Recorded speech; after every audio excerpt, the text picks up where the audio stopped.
Hola, muy buenas, bienvenidos al canal. Hoy tenemos un nuevo vídeo. La verdad es que con una persona que tiene una trayectoria en el sector muy relevante y muy importante, porque bueno, ha desarrollado parte de su carrera profesional vinculado al mundo del deporte, a la actividad física, ya sea pues en el ámbito público como en el ámbito privado. Y tenemos el placer de contar con Rafael Cecilio. ¿Qué tal? ¿Cómo estás?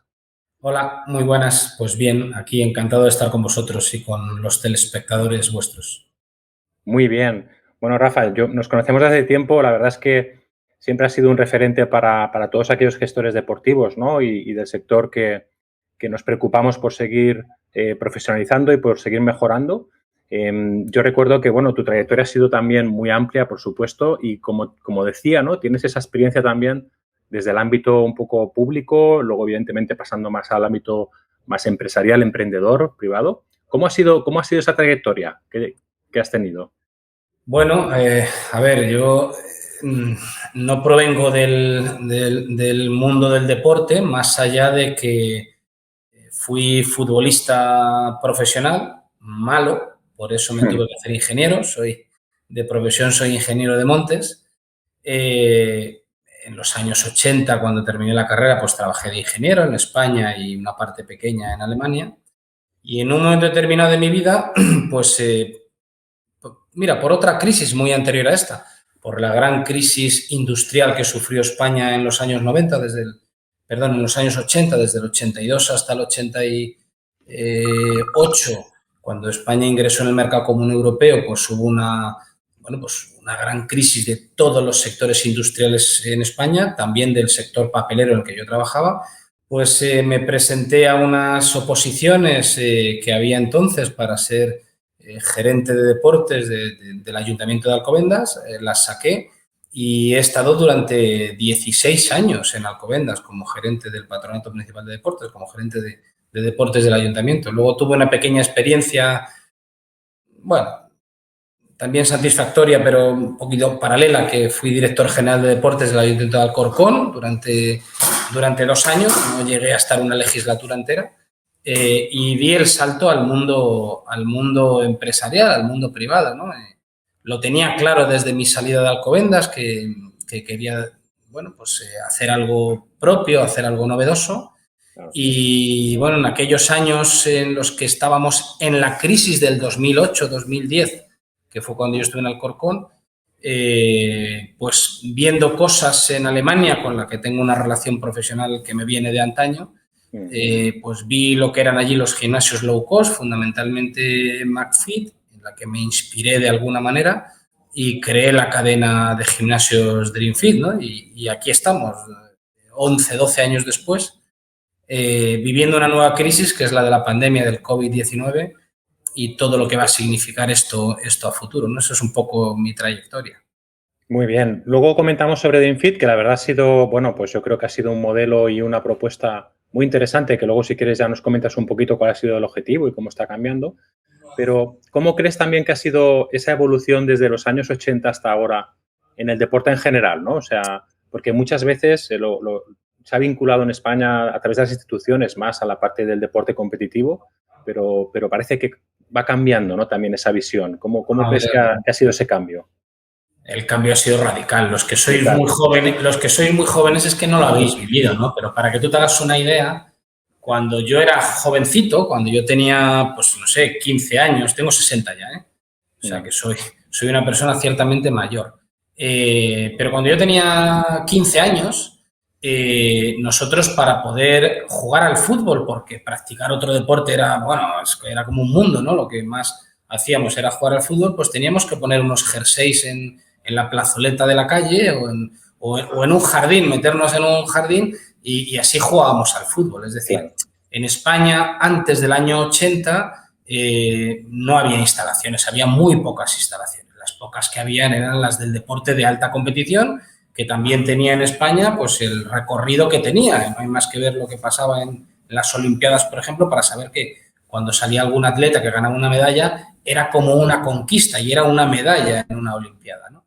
Es en los años 80, a partir de la democracia, a partir de que España entra en democracia y los ayuntamientos entran también en democracia, los primeros ayuntamientos democráticos, cuando España hace un grandísimo desarrollo en el mundo del deporte. Grandísimo es grandísimo, de tal manera que la diferencia entre España y Alemania o Francia o Reino Unido o los Países Bajos en los años, hasta el año 80 era bestial. Tú ibas allí y te sorprendías por todo y por cualquier cosa, hasta que, gracias a la apuesta que hace España vía ayuntamientos democráticos, porque la decisión de los gobiernos, digamos, del Estado, fue que en los ayuntamientos fuera donde estuvieran las competencias del deporte para los ciudadanos, pues digamos que hemos ganado todo ese espacio de diferencia con Europa, y hoy en día las instalaciones en España no tienen nada que envidiar con las instalaciones alemanas, finlandesas, suecas o de los Países Bajos, ¿no?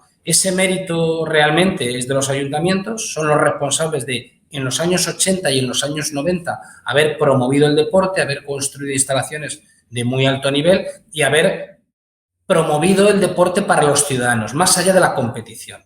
La consecuencia de eso es muy clara. Se construyeron muy buenas instalaciones, se crearon muy buenos programas de escuelas deportivas y de promoción del deporte como ocio, como recreación para los ciudadanos, y de la cantidad sale la calidad. La calidad del deporte español en estos momentos sale de todo ese trabajo ingente de todos los ayuntamientos españoles, unos mejor y otros peor, pero en general de todos los ayuntamientos españoles, de haber hecho que la población española pasara de un 18% de práctica deportiva en el año 80 a un 50-55% que tiene ahora. Repito, de la cantidad sale la calidad, y como consecuencia de eso, pues hoy somos una referencia mundial en muchos deportes, en balonmano, en baloncesto, en voleibol, en tenis, en fútbol, etcétera, etcétera, etcétera, etcétera. También consecuencia de este desarrollo, pues empezaron a surgir, digamos, las propuestas privadas. Hasta los años 90 o casi hasta finales de los 90, los gimnasios que había en España, las instalaciones privadas que había en España eran pequeñitas y de poca calidad, ¿no? A partir de los años 90, a partir de los años 2000, en la década de los 2000, consecuencia de haber mucha gente en España que practicaba deporte porque los ayuntamientos habían puesto muchas y buenas instalaciones, pues empieza a ser posible que el deporte, además de una actividad saludable promocionada por los poderes públicos, pues tuviera la capacidad de ser un negocio, de ser una industria como es hoy, ¿no? Claro. Eso empieza en los años 2000, empiezan con la Avenida España de algunas multinacionales, pues que han estado con nosotros hasta hace poco, y algunas todavía siguen, y a partir de los años 2008-2010 pues hay otra eclosión y otra explosión, que es lo que hoy conocemos, ¿no? Es decir, la industria de las instalaciones deportivas privadas tiene una vida de 10-12 años que ha sido muy prolífica, tiene una vida anterior de los otros 10 años, del 2000 al 2010, en el que empezó a existir, y sobre todo empezó gracias a multinacionales que vinieron a España, y hasta el 2000, digamos que prácticamente no existía como industria, y todo el deporte estaba concentrado en los ayuntamientos y en las instalaciones municipales. Eso es un poco la historia. Claro. Tú me preguntabas por el cambio. Claro, el cambio es radical, ¿no? Es abismal, y se traduce en que, fíjate, se traduce en una fotografía, ¿no? Es decir, en que cuando nosotros íbamos a Alemania en los años 80, cualquier cosa, cualquier cancha de baloncesto, cualquier instalación deportiva de un colegio, de un ayuntamiento, te resultaba sorprendente, algo inexistente en España, y hoy son los alemanes los que vienen a España y se quedan alucinados de cómo hemos progresado en la calidad de las instalaciones y en la calidad de los servicios deportivos. Tú siempre, yo te he escuchado varias veces que siempre has dicho que tu objetivo un poco personal, ¿no?, y profesional era acercar a la población, ¿verdad?, la práctica deportiva, la actividad física, el ejercicio a través de instalaciones de calidad, ¿no? Yo creo que esto es un poco también el objetivo que iniciaste con tu aventura en DreamFit. ¿Cuál es el objetivo un poco por tu parte, de crear DreamFit o desarrollarlo y de llevarlo hasta donde lo estáis llevando? A ver, durante los 18 años que trabajé como funcionario público, como gestor público, Tuve además la suerte de estar en un ayuntamiento en el que era una auténtica maravilla trabajar. Sí. Poco que ver con lo que se vive también ahora en la administración. La administración también ha cambiado mucho, ¿no? La administración de aquellos años era también un sueño de administración.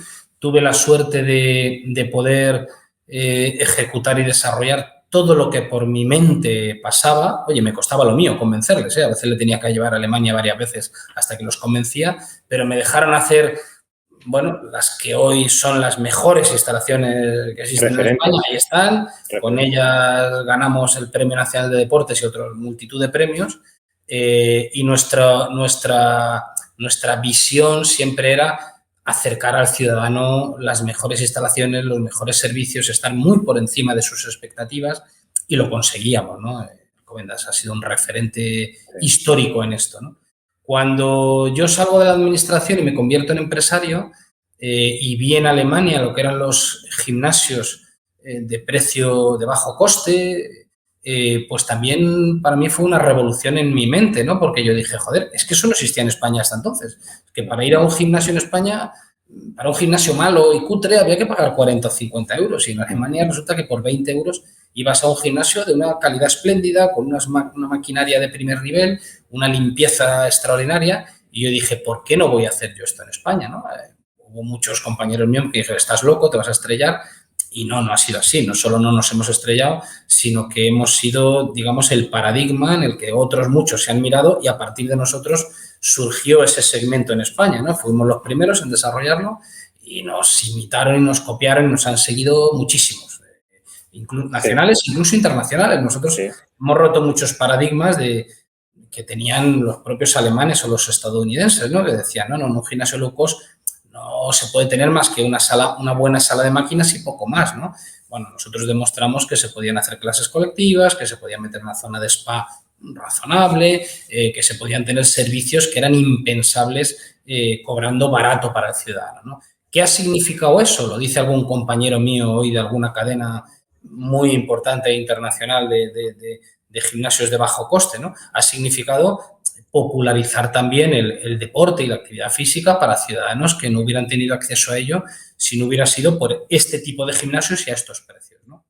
Que ha ayudado a subir y a incrementar la penetración de práctica. A incrementar muchísimo la penetración a la práctica deportiva. Nosotros en Madrid, por ejemplo, que es donde empezamos y donde tenemos el mayor número de gimnasios, empezamos en barrios muy populares, claro. En Aluche, en Vallecas, en Valdebernardo, en Villaverde, ¿no?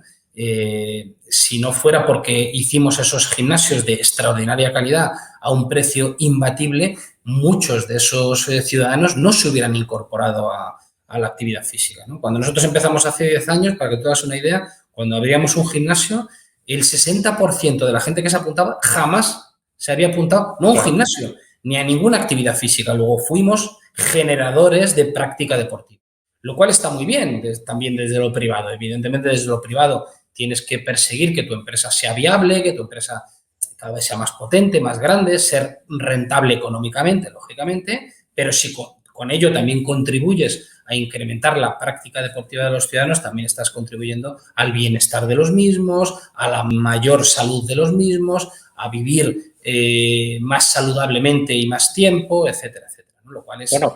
Lo cual es muy gratificante. Es decir, es que estamos en un sector que es muy gratificante. Es el mejor sector para trabajar. Yo que fui ingeniero, trabajé como ingeniero y después me he dedicado al mundo del deporte, evidentemente no me he arrepentido nunca, porque es el mejor sector en el que se puede trabajar, el más agradecido, el más relacionado con todo, con la bondad, con el ocio, con la diversión y con la salud, ¿no? No cabe duda que a nivel personal la satisfacción debe ser inmensa, porque en 10 años, Rafa, ¿cómo habéis crecido? Desde ese primero que abristeis en Madrid, ¿cuántos ya tenéis ahora y a cuánta gente llegáis también? Pues mira, ahora mismo tenemos 20 gimnasios abiertos. Teníamos 17 cuando llegó el COVID. Durante pleno COVID hemos abierto 3 más. No teníamos más remedio. 2 de ellos ya teníamos las obras muy avanzadas. Claro. Tenemos otros 6 en estos momentos con contratos firmados. 3 de ellos más están en obras ahora mismo. Otros 3 pues dejaremos las obras para más adelante del año 22 y tenemos otros 2 contratos más firmados que dejaremos para el 23. O sea, gimnasios abiertos ahora mismo tenemos 20. Bien, A bien. primeros del año 22 abriremos 3 más y tendremos 23, ¿no? Bien, ha sido un crecimiento extraordinario, sobre todo porque lo hemos hecho con nuestros medios. Es decir, hay otras muchas cadenas que evidentemente tienen un poder financiero detrás de fondos de inversión muchísimo más potente que nosotros, ¿no? Nosotros somos los mismos que empezamos en esto, que fundamentalmente soy yo y casi un grupo de amigos y de colegas, pero que fundamentalmente soy yo el que llevo DreamFit. Tengo un socio principal que es otra familia segoviana, pero en definitiva somos una empresa familiar que se ha desarrollado mucho en estos 10 años, que hasta llegar a la pandemia, a la gran crisis del COVID, pues íbamos extraordinariamente bien y con un crecimiento pues, de 2, 3 gimnasios al año, que la pandemia pues, ha significado lo que ha significado para todos, un tremendo sufrimiento para nuestro sector. Somos de los sectores que más hemos padecido esta pandemia. Hemos estado sometidos a cierres, a restricciones, a limitaciones, también al miedo de la gente, lógico, a meterse en lugares cerrados y, por lo tanto, llevamos un periodo de 2 años terrible pues de caídas de socios. En el peor de los momentos hemos llegado a caer casi el 50% y en estos momentos, en los que en el año 2022, perdón, en el año 2021 algo hemos recuperado, estamos con una pérdida del 30% de clientes, ¿no? Ningún sector puede vivir con una pérdida de clientes del 30%, una pérdida de facturación del 30%. Es muy difícil. Estamos, digamos, sobreviviendo en la esperanza, que esta sí que la tenemos todos, de que nuestro sector, cuando acabe la pandemia, se recuperará bien e incluso seguirá creciendo y tendrá niveles de penetración en la población y niveles de crecimiento de la práctica deportiva según los jóvenes se vayan incorporando a la misma, ¿no? Por lo tanto, creemos que va a ser un sector con un buen futuro, con un futuro brillante, y ahora se trata de aguantar este periodo, ¿no? Repito, hemos llegado a 20 gimnasios, nos ha ido muy bien hasta el COVID, ahora como todo el mundo estamos sufriendo, llegamos a tener antes del COVID con 17 gimnasios 90.700 socios, ese fue nuestro máximo, el 2019 fue el mejor año de la historia para los gimnasios, para todos los gimnasios, para nosotros también. Llegamos a esos 90.700 socios y ahora pues estamos en los 70.000 con 2 gimnasios más, o sea que, y con un tercero que acabamos de abrir, ¿no? Bueno, nuestra idea es que para el 2022 pues se producirá una lenta pero progresiva recuperación. Evidentemente, Omicron va a ralentizar todo esto, es decir, todos creíamos que lo peor había pasado en el 20. Que llegaría al final, ¿no? Que llegaría al final en el 21 y que el 22, bueno, pues estábamos esperando a ver si era en enero o en febrero cuando quitarían las mascarillas, ¿no? Sí. Ahora tenemos claro que no, que Omicron pues ha venido muy contagioso, con muchas mutaciones, seguramente muchísimo menos peligroso que las anteriores mutaciones del COVID, pero esto nos lleva a que el primer semestre del 22 no va a ser bueno, que no van a quitar las mascarillas y las restricciones hasta el verano del 22, como mínimo, esperando que no venga otro Omicron, la siguiente letra del abecedario griego que no venga, y yo creo que el 22 pues algo recuperaremos, ¿no? Pero ahora estamos ya casi todos convencidos que el primer año normal será el año 23, ¿no? Nosotros en el año 23 sí que esperamos poder pasar de los 100.000 socios sobradamente, esperamos poder construir los 6, 8 contratos que tenemos firmados y que vamos ralentizando todo lo que podemos, y a partir de ahí pues sí que esperamos seguir creciendo como lo veníamos haciendo antes del COVID. Lo que está claro es que yo soy usuario, ¿no? de DreamFit. La verdad es que te felicito por el planteamiento, por cómo tenéis estructurado los servicios, y la verdad es que invito también a conocer vuestra instalación a todos aquellos que queráis, y te felicito también por ese crecimiento, ¿no? Yo creo que, evidentemente... Muchas gracias, lo primero, muchas gracias. No, hombre, Rafa, además, ya te digo, voy con asiduidad y me mantengo un poco gracias a también vuestra propuesta, ¿no?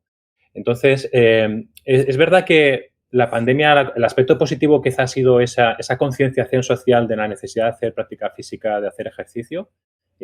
¿Hemos aprendido algo de esta pandemia? ¿Nos ha servido también para algo como proveedores también de salud, de deporte, de ocio?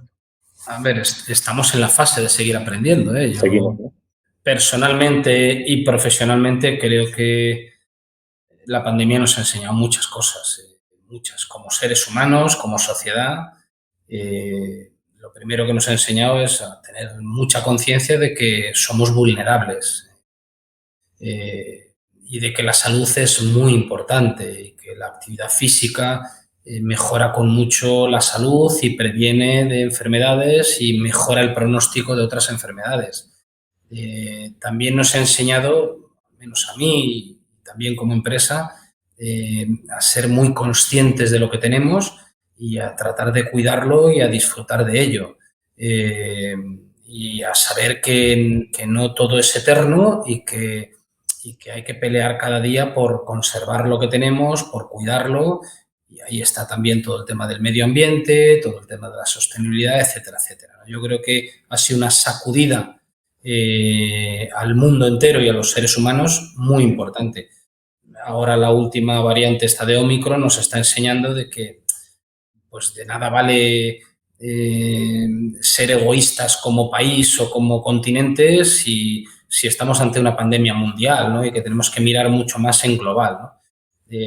Todo esto yo creo que lo hemos aprendido como seres humanos y también como profesionales, y como todo esto no ha acabado, pues evidentemente seguimos aprendiendo, ¿no? Y nosotros como empresa hemos reflexionado muchísimo durante la pandemia, seguimos reflexionando y producto de esas reflexiones, de alguna manera hemos variado un poco nuestro modelo de negocio, ¿no? Porque entendemos que las pandemias duran 2, 3 años, 2, 3 años en la conciencia de los seres humanos es mucho tiempo cambiando usos y costumbres, y que esto tendrá luego una repercusión de no menos de otros 2 o 3 años en los que a los seres humanos les costará aglomerarse, tendrán muchas ganas de recuperar la vida, y más los latinos y los españoles, y lo haremos. Tendremos muchas ganas de que, ojalá que esto se convierta en unos nuevos alegres años 20, pero también es verdad que costará muchísimo recuperar pues ciertas costumbres, como salas de spinning de 100 bicicletas, salas de clases de zumba de 80 personas. Estas cosas va a costar, ¿no? Va a costar, igual que va a costar, y hay análisis muy profundos sobre esto, pues que el transporte público vuelva a aglomerarse como se aglomeraba antes. Y eso que el transporte lo necesitas para ir a trabajar. El gimnasio es una elección, ¿no? Por lo tanto, creo que todas estas reflexiones también nos están haciendo aprender pues a cuidar más al cliente, a centrarnos más en el cliente, a lo mejor que no importe tanto subir un poquito el precio a cambio de dar un mejor servicio, en fin, a variar un poquito un modelo inicial que estaba muy basado en volumen, en muy buenos servicios, en muy buena calidad de los servicios, pero muy masificados, y que probablemente esto necesite correcciones en los próximos 2, 3, hasta 5 años. Claro, porque y también hemos aprendido lo difícil que es planificar ahora, ¿eh? O sea, a medio y largo plazo lo difícil que es, porque, bueno, ahora es la pandemia, pero luego es la luz, luego no sé qué, en fin, estamos en un momento complicado, ¿no? Si quieres, entrando un poco ya, yo creo que en la parte ya final de esta entrevista, Rafa, tú lo has comentado muy bien. Hace 10 años el objetivo un poco del modelo low cost era, pues bueno, afinar con el precio, los servicios y demás. Han pasado 10 años. ¿Crees que el modelo low cost como tal, como se concibió, ha quedado un poco obsoleto? No, yo creo que no. Lo que pasa es que el modelo low cost en España apenas existe. Es decir, si tú vas a Estados Unidos o vas al Reino Unido o vas a Alemania o vas a los Países Bajos y vas a un gimnasio low cost es una sala de pesas bien equipada y ya. Y unos vestuarios por si tienes una urgencia, pero ni siquiera son unos vestuarios pensados para cambiarse, para ducharse, para... eso es el modelo low cost en el mundo, ¿no? Nosotros cambiamos ese modelo low cost en España y, no sé si afortunada o desgraciadamente, todo el mundo nos ha seguido. Entonces, hoy no se concibe el modelo low cost en España sin que tenga clases colectivas añadidas, hoy no se concibe sin que tenga otra serie de servicios adicionales que están muy por encima de lo que es el convencional modelo low cost en el mundo, ¿no? Por lo tanto, el modelo low cost yo no creo que se haya quedado obsoleto, es que es otra cosa y está representado por compañías, he dicho el nombre de una porque para mí fue la que me inspiró y para mí Rainer Schaller, que es su fundador, ha sido como mi referente como empresario y como modelo cuando yo empecé con DreamFit, pero hay otras que representan lo que es el modelo low cost y muy bien representado y con muy buenos resultados. En España se ha desarrollado mucho y con muchísima calidad un modelo que podríamos llamar, creo que tú le has llamado muchas veces Smart Price y que yo le llamaría mejor el Best Value, ¿no? Es decir, es un modelo de el mejor valor por el dinero que pago. Es inconcebible o era inconcebible hace unos cuantos años que tú pudieras pagar 20 y tantos euros por un gimnasio en el que recibieras 100 clases colectivas con profesor a la semana, tuvieras una sala de máquinas espectacular, una zona de cardio espectacular, una zona de funcional espectacular, etcétera, etcétera, ¿no? Entonces, esto es otro modelo que es que se ha desarrollado mucho en España y que, por lo tanto, para poder subsistir después del COVID, pues no va a tener más remedio, no está teniendo más remedio y está sucediendo que está subiendo precios. Ahí está. A un precio pues, que esté más en el entorno de los 30 euros, digamos entre los 28 y los 35, más que entre los 20 y los 25 que puede estar el modelo low cost en Europa. Pero porque los dos modelos son diferentes, es que no tiene nada que ver. Un gimnasio low cost en Ámsterdam con uno de cualquiera de los modelos de cualquiera de las marcas españolas y los servicios que ofrece al ciudadano, ¿no? Claro. No se puede comparar, es que son dos cosas diferentes. No, por eso, pero es bueno que lo comentemos y que lo también, porque yo creo que ahora más que nunca, como bien decías tú, lo importante de un centro deportivo, de un gimnasio, es ponerse en valor y más cuando puede amenazar que alguien entrene desde su casa o que entrene con una aplicación móvil o que entrene al aire libre, ¿no? O sea, yo creo que ahora más que nunca es el momento de decir, oye, es importante que tengas una cierta seguridad, que tengas una supervisión profesional, que cuidado con lo que haces y con lo que practicas porque, bueno, lo puedes hacer por tu cuenta, pero hay riesgos, ¿no? Esto prácticamente solo existe en España. Quiero decir, el modelo low cost en Europa, digamos que es sin personal. Yo lo equiparo al gimnasio de la urbanización. Hay urbanizaciones que tienen un gimnasio ahí en la planta baja o en el sótano, en donde tienen una serie de máquinas y el vecino baja y hace un poquito de pesas o de fitness y, lógicamente, no hay nadie, ¿no?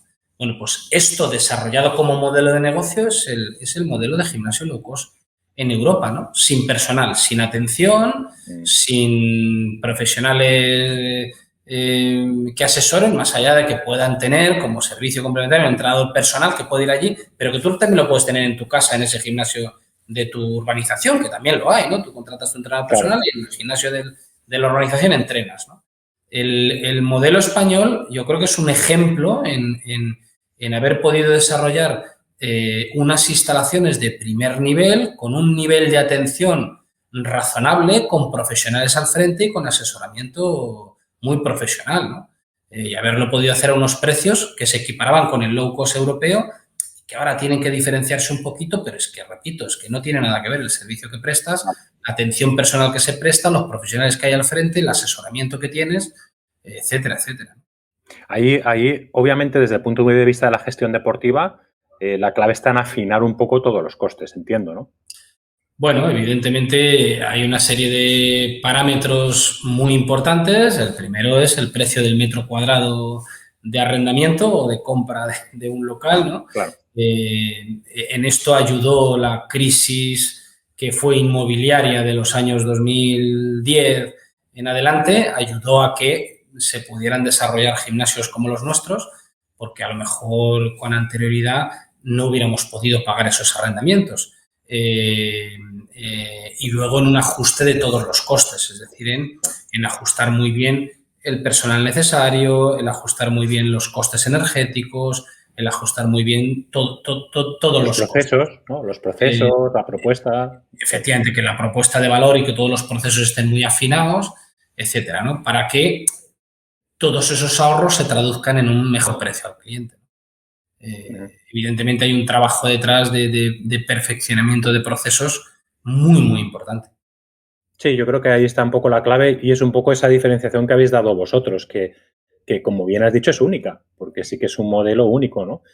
Antes comentabas que también con la pandemia, pues habrá que rediseñar o habrá que un poco innovar, ¿no? De hecho, esta entrevista gira mucho sobre la innovación y ya como últimos aspectos, ¿cómo va a innovar DreamFit? Sabemos que va a haber cambios, sabemos que los nuevos centros que estáis abriendo incorporan esa innovación. ¿En qué consiste un poco? A ver, son producto de la pandemia, son producto de que según estábamos encerrados en casa, marzo, abril, mayo, yo reflexioné sobre todas estas cosas que te he dicho antes, ¿no? Sobre que no íbamos a poder tener el mismo número de clientes en el corto plazo, entiendo por corto plazo los siguientes 2 o 3 años, y que por lo tanto lo primero que había que hacer es subir el precio porque si no igual no subsistíamos, ¿no? Una vez que haces esa reflexión y llegas a esa conclusión y convences a tu organización para que eso sea así, dices, bueno, pero si subo el precio, tendré que ofrecer cosas diferentes o nuevas cosas. Y entonces esa segunda reflexión, producto de la primera, nos llevó a decir, bueno, y si tenemos que cambiar cosas, empezamos a decir, bueno, y cambiamos esto. Y dijimos, bueno, ¿y si empezamos de cero? Es decir, vamos a tener tiempo de reflexionar porque estamos en un momento de pandemia en el que lo que vamos a tener es tiempo, ¿no? Y si partiéramos de cero, ¿cómo lo haríamos desde cero, no? Y ahí, pues, la reflexión ha sido muy profunda, desde un diseño nuevo de los espacios del gimnasio, que es muy importante, es decir, hasta ahora los gimnasios, los nuestros y los de prácticamente todo el mundo, pues estaban por la zona cardio, la zona de peso libre, la zona de las clases colectivas y la zona de las máquinas guiadas, ¿no? Sin tener en cuenta que hay diferentes tipos de público dentro del gimnasio, ¿no? Y entonces nosotros ahora hemos hecho un gimnasio donde dentro del gimnasio hay 4 gimnasios, como si dijéramos, porque una persona, un body trainer, que es un chaval joven que lo que le gusta es entrenar en la zona de peso libre, pues tiene su zona muy específica, siempre la ha tenido esa en nuestros gimnasios, pero que a esa zona no tenga que entrar otra gente que a lo mejor le resulta agresiva esa zona, ¿no? Y entonces tendrás que preparar otra zona para otro tipo de cliente que tenga un poco de todo, como si fuera un nuevo gimnasio, ¿no? Entonces, esa es el primer gran cambio. El segundo gran cambio es el tecnológico. Pues hemos incorporado desde máquinas conectadas hasta, bueno, pues el tema del biocircuit de Tecnogym, que es muy premium, pero que lo que viene es a atender a gente que se siente muy desatendida en los gimnasios, a cambiar el sistema de gestión del gimnasio y, por lo tanto, bueno, pues yo creo que hemos sido el primer gimnasio en el mundo en el que ya no tienes que ir ni con una pulsera, ni con una tarjeta, ni con nada. Es decir, con el móvil lo haces todo. Desde entrar al gimnasio, reservar una clase, abrir una taquilla, acceder a una clase colectiva, abrir puertas, cerrar puertas, etcétera, etcétera. Bueno, y luego, pues, también hemos cambiado un poco, pues, digamos, el branding, ¿no? La visual que tú tenías sobre un gimnasio DreamFit, pues también ha cambiado, intentando que sea más bella, más agradable, más confortable, que llame más a ser un club, es decir, a estar en el gimnasio. Y ahí pues hemos incorporado alguna zona de coworking, de que la gente pueda trabajar o pueda estudiar antes o después de ir al gimnasio, etcétera, etcétera. Es un cambio muy profundo, sin perder los valores de DreamFit, sin perder, digamos, toda nuestra idiosincrasia y toda nuestra... todo lo bueno que hemos hecho durante estos 10, 11 años de vida, pero sí tratando de hacer el gimnasio más atractivo, más centrado en el cliente, más bonito, más bello, más apetecible y mucho más tecnológico. Podríamos decir, Rafa, que quizá en unos años futuros o, bueno, ya en este presente, el gimnasio como tal se tiene que convertir en un proveedor real de salud y de aporte en la vida de las personas, ¿no? Quizá nos hemos centrado demasiado en focalizarnos en esas 2 o 3 horitas que venía el cliente a entrenar, y ya está. Quizá ahora realmente lo que pretendemos o lo que deberíamos pretender es mantener una relación mucho más constante y que realmente se sienta parte de su vida, la propuesta de un gimnasio o de un centro deportivo. Nuestra relación con la salud es total, esto nadie lo duda, ¿no? Es decir, Claro. que hacer deporte es necesario para mejorar tu estado de salud o para preservar tu estado de salud futuro, esto no lo duda nadie, ¿no? Ni sepa de nuestro negocio, de nuestro sector o no lo sepa, ¿no? Ahora bien, lo que yo creo es que lo primero que tenemos que hacer es que la gente se divierta, se lo pase bien, se sienta cómoda en un gimnasio, le apetezca mucho ir, Claro. porque lo segundo es la consecuencia, es decir, muy poca gente va al gimnasio por salud, muy poca gente juega al pádel por salud, muy poca gente practica el deporte que le gusta por salud. Lo practica en primer lugar porque le divierte. Es verdad que hay gente que no le divierte, que no le gusta y que va al gimnasio porque le han dicho que tiene que ir, porque tiene que perder peso, porque tiene que mejorar su salud. Pero si hasta a ese que le han dicho eso, no conseguimos divertirle, no conseguimos hacerle aquello agradable, terminará perdiendo el hábito o será difícil que coja el hábito, ¿no? Luego, nuestra primera misión, y es el cambio que estamos intentando dar en DreamFit, es que el gimnasio sea un lugar muy apetecible, muy sociable, muy bonito, que cuando tú entres allí te apetezca estar y que luego te diviertas mucho en las actividades que te ofrecemos. Estamos haciéndolas todas muy digitales y muy sensoriales para que la experiencia sea una experiencia, no voy a decir yo única, porque igual eso son palabras muy gruesas, pero sí una buena experiencia cuando tú vayas. Claro. Si tú tienes una buena experiencia cuando vas, aquello te resulta agradable y te diviertes mucho, lógicamente de ahí a que sea saludable y sea salud es inmediato porque es la consecuencia inmediata. Luego yo creo que debemos trabajar mucho en esto, en hacer los espacios deportivos divertidos, agradables, sensoriales, digitales porque el mundo de los jóvenes es digital, teniendo todos claros que eso es traducirlo en salud. Hacer actividad física es trabajar por tu salud. No, y desde luego esa diferencia totalmente, o sea, efectivamente, esa diferencia totalmente sobre otras propuestas que no están relacionadas con el sector, pero que la gente también tiene que tener en cuenta que no va a ser lo mismo, ¿no? Ni en prestación, claro, ni en seguridad. Hay muchas cosas divertidas en la vida, pero que una sea divertida y a su vez sea salud, solo estamos nosotros. Eso es. Por lo tanto, es fundamental. Y después de cuando pase la pandemia y la gente recobre esa necesidad de hacer cosas que a su vez mejoren su salud, nosotros estaremos en el centro de ese pensamiento, de esa reflexión. En el foco. Muy bien, Rafa, pues yo sé que eres una persona también que, bueno, tienes tu tiempo y la verdad es que te agradezco muchísimo que hayas podido compartir este ratito conmigo y con todos los que nos ven y nos escuchan. De verdad que ha sido un placer y, bueno, espero que podamos vernos pronto. Nada, gracias a vosotros y gracias a la gente que ve el canal, que son realmente los que por los que trabajamos y por la gente a la que tratamos de aportar algo. Espero que, bueno, haya podido aportar algo en mis reflexiones. Muchas gracias. Claro que sí. Un fuerte abrazo. Un abrazo fuerte. Venga, Manel. Hasta luego. Un abrazo. Chao.